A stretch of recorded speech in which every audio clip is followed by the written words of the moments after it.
Hello, my name is Anjalica Solomon.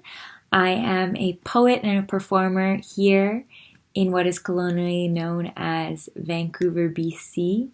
I live and practice writing and playing on the unceded territories of the Musqueam, Squamish, and Tsleil-Waututh people. I have been a poet for 10 years of my life. I started writing in high school, and for me, poetry has been a way for me to express myself, make loving community, especially through the Vancouver Poetry House. I helped run UBC Slam Poetry when I was in university, and it's been such a joy to both make friends and access a part of myself that I otherwise wouldn't be able to through my writing. I find a lot of freedom in my writing and a lot of joy, playfulness, and sometimes frustration. It's all about honoring yourself, in my opinion. So before we dive into some lovely writing prompts that I prepared for you, I just want to set some intentions together as a class that we be courageous, that you honor yourself, that we honor each other, that we tune in to ourselves, to what our needs are, that we turn up, and that we lift each other up, that we have fun, and that we express ourselves. So if you agree, just give it a nod and a thumbs up. Okay, cool. Let us begin. The first prompt I have for you is just a free write journal. This is something that I encourage you in your own writing practice to do. It's just to have a journal, and you can write down your dreams, your memories, your hopes, your goals. But today we're just going to do a free write, 5 to 10 minutes. So you're going to want to get out a timer. So have somebody who has a timer on their phone or something where you can keep track, and just for a solid, I'm going to say 10 minutes, just free write using one of the following prompts without lifting your pen from the page. The trick is to just put that pen down and get it flowing. If you need to repeat one of the prompts, you can just write that same sentence 3 times in a row, and then once you hit a flow, once you know what you want to say, just put it in, but don't think too much about it. This is just to kind of loosen things up for us. So I've offered 3 prompts that you could begin with. The first is, there are stories about. So you can take that and just use your imagination. The second prompt is, everywhere I go. And the third prompt is, what I really wanted to say was. All right. So if any of those resonate with you, you can pick one and begin free writing, and pause the video here and come back when you're ready.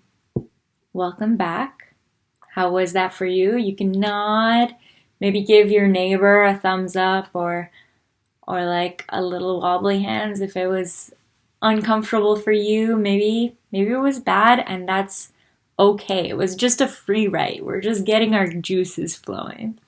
Next, I'm going to give you the second prompt, which is just to practice concrete language. So concrete language is something you can use when you're making metaphors and similes in your poems. For example, if you're comparing 2 things that are not like each other, but you're making a beautiful sentence, a beautiful image that captures something in a concrete way. So the example I have on the worksheet here is joy, which is, kind of this abstract thing. What is joy? It tastes like juicy mangoes. So that was my attempt at a concrete language. And so the thing is, in your poems, to make them vivid and beautiful and sensory in the body, you're going to want to use the 5 senses. So you probably know them. It's sight, smell, taste, sound, and touch. So go ahead and pick something that is abstract, like, for example, joy, or anger, or pain, or happiness. Be creative. You can pick anything you want that is abstract, that we can't, physically have. And then go through the worksheets, and for each one, you're going to want to think of something concrete that you can literally see or literally smell. And go through with the 5 senses and try to make some cool similes and see what happens. And come back in 5 to 10 minutes and share that with a partner when you're ready. So you're going to want to pause the video here and come back when you're ready. Welcome back, and I hope that you got some good juicy metaphors and similes out of that. And you're going to want to take that practice of using literal things, senses, smells, tastes, textures, and incorporate that into your poetry and into your writing when you can. So this last prompt number 3, is a bit lengthier, and we're going to take a good 15-20 minutes and try to come up with a poem at the end of this. So you're going to want to make a list of 24 words that describe your life. These words could be anything, You could say your best friend, your parents, your mom, your dad, your dog. They don't have to be relational. It can be like your favorite food, macaroni. Go ahead and make that list of 24 words that describe your life. You can pause the video here and come back. Now, I want you to go in and cross out 10 of those words. Take about 2 to 3 minutes to do this. And when you return, you're going to have like almost half the words left on your list. And you're going to want to cross out 5 more words. So go ahead and do that. You can pause the video if you need to. When you're ready, you can end with 1 word. So cross out the words until you have 1 left. This 1 word is going to be your writing prompt. So reflect on this word, take a minute, and think about the poem you want to create. And practice using concrete languages in your writing if you get stuck. If you're describing this word, what are the sights you're seeing, the smells, the taste, the textures? So go ahead and spend 10 to 15 minutes writing that poem. Once you return, we'll talk a bit about editing. Welcome back if you pause the video.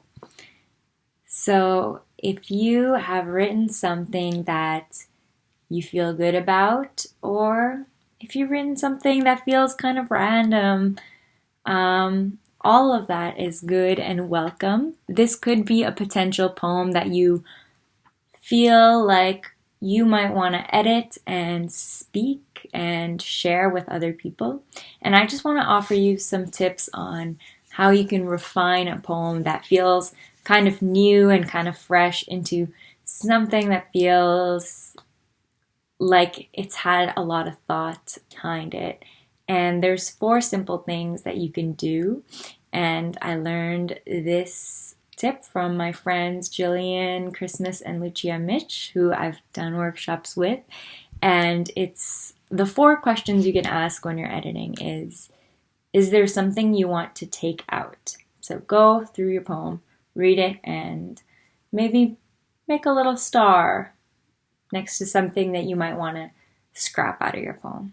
2, is there something that you want to expand? Is there that one brilliant line that you're like, yes, I love this line? Perhaps when you go in to rewrite it, you can take that line and you can open it up, explore, ask questions about it. Number 3, is there something to repeat? So, is there something that sounds melodic to you? Something that hits home the message of your poem? And if you repeat it, what will it do? How will it sound if it is said again? The last step is there something that works as a title? So now, once you're thinking of a title, you're really taking your poem to that last stage, you're like asking those questions about what is this poem really about, you can always go back and start over with this editing process and go back and say, okay, what can I take out, expand, repeat, and boom, what's the title? Thank you so much for joining me in this brief workshop. I hope that you had fun, and you can take these tips and write poems about anything you want. I encourage you to share them with someone you trust if that feels right for you. And also remember that you never have to share any poetry that you don't really feel like sharing. You can always opt out of that as well. Take care, happy writing, and thank you so much for joining me with this workshop.